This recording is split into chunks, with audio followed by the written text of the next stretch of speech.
Jonathan Swan, a reporter for Axios, has revealed the magic words that expose President Donald Trump's lies for what they are. Who? What? How? No. In an interview that aired Monday night on Axios on HBO, Swan demolished some of Trump's most dishonest talking points with a powerful tactic that has rarely been used by the people Trump has allowed to interview him. Basic follow-up questions. Many of Trump's interviewers are right-wing sycophants who have no interest in challenging him. But Trump has defeated even his other interviewers by employing a strategy we can call the hit and run, saying dishonest stuff, then darting ahead to other dishonest stuff before the interviewer reacts. Swan, like Fox News' Chris Wallace, to a slightly lesser extent, in an interview that aired July 19, came armed with facts and prepared to use them, even if he had to interrupt Trump like Trump interrupts others. And Trump wasn't ready to respond. Take their exchange about coronavirus testing. Trump uttered a version of his now familiar refrain about how testing is overrated, attributing this nonsense to unnamed those that say. Swan pressed for details. Trump, you know, there are those that say you can test too much, you do know that. Swan, who says that? Trump, oh, just read the manuals. Read the books. Swan, manuals? What manuals? Trump, read the books. Read the books. Swan, what books? Trump moved on without offering a direct answer. While Swan couldn't get the president to concede that he is making up these manuals and books, he exposed him nonetheless. Swan had similar success when Trump returned to his laughably inaccurate claim that the virus is under control, which he has now been making for more than 6 months. Trump, right now, I think it's under control. I'll tell you what dash. Swan, how? 1,000 Americans are dying a day. Trump, they are dying. That's true. And you have it is what it is. But that doesn't mean we aren't doing everything we can. It's under control as much as you can control it. Again, Trump didn't explicitly surrender. But Swan's basic follow-up, a how, and a single key statistic forced Trump into a de facto surrender. It's under control as much as you can control it, and another revealing remark, it is what it is. Other false claims. Trump made at least 17 additional false claims in the 35-minute interview. We're still reviewing the transcript, so the final total might be higher. An incident in Portland, when Swan mentioned disturbing footage of people in fatigues beating the Navy veteran in Portland, Trump said no repeatedly and then said, fake news. There was nothing fake about what Swan said. As Swan noted, the beating of protester Chris David was captured on video.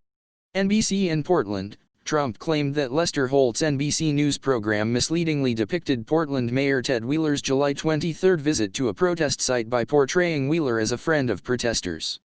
The NBC nightly news segment that evening explicitly noted that protesters were unhappy with Wheeler. Ted Wheeler, who's also Portland's police commissioner, was booed by protesters, who criticized his leadership of Portland's police. There is no evidence for Trump's claim protesters would have killed him if not for his security team. The Portland courthouse, Trump claimed that the federal courthouse in Portland, which has endured damage from some of the protesters in the city, is a $600 million building. The courthouse cost a reported $129 million to build in the 1990s, even with inflation, that is roughly $200 million in today's dollars. Trump claimed last week that it was a billion-dollar building. Penalties for courthouse damage, Trump claimed, we now have a 10-year rule.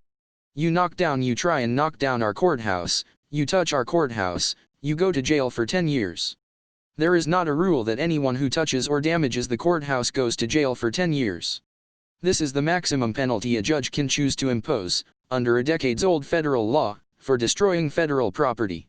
In June, Trump issued an executive order declaring that people who damage monuments or federal property will be prosecuted, to the fullest extent, under existing laws, but he did not create any new laws. Coronavirus cases, Trump claimed that, we have cases, of the coronavirus, because of the testing.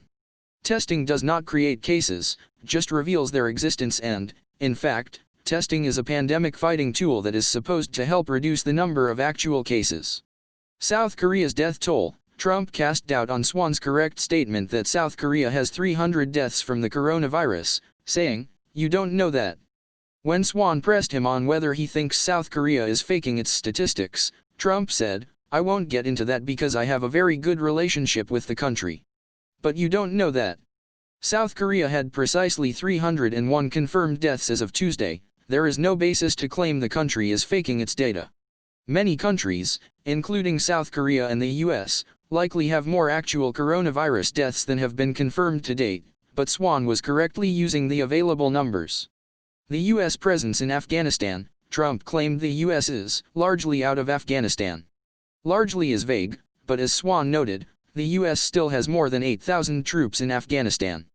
The number of troops in Afghanistan. Trump told Swan you're wrong for saying that the current number of troops in Afghanistan is roughly the same as the number when Trump took office. Swan was right.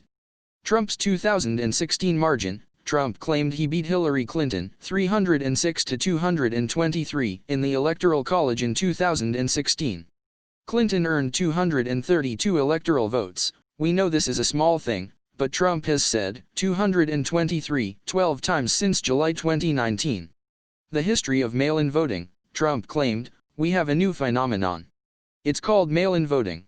As Swan noted, Americans have voted by mail all the way back to the Civil War. Trump clarified that he was saying mail-in voting is now going to be used more than it has before, which is fair, but that doesn't make it new. Mail-in voting and fraud. Trump claimed, there is no way you can go through a mail-in vote without massive cheating. There is no evidence of massive cheating with mail-in voting, and 5 states, including conservative Utah, have previously conducted fair elections almost entirely by mail. Absentee voting. Trump again argued that absentee voting is fair but other mail-in voting is not. There is no real difference. Many states, like Florida, where Trump himself votes by mail, make no distinction at all between people who vote by mail while in the state or while out of the state.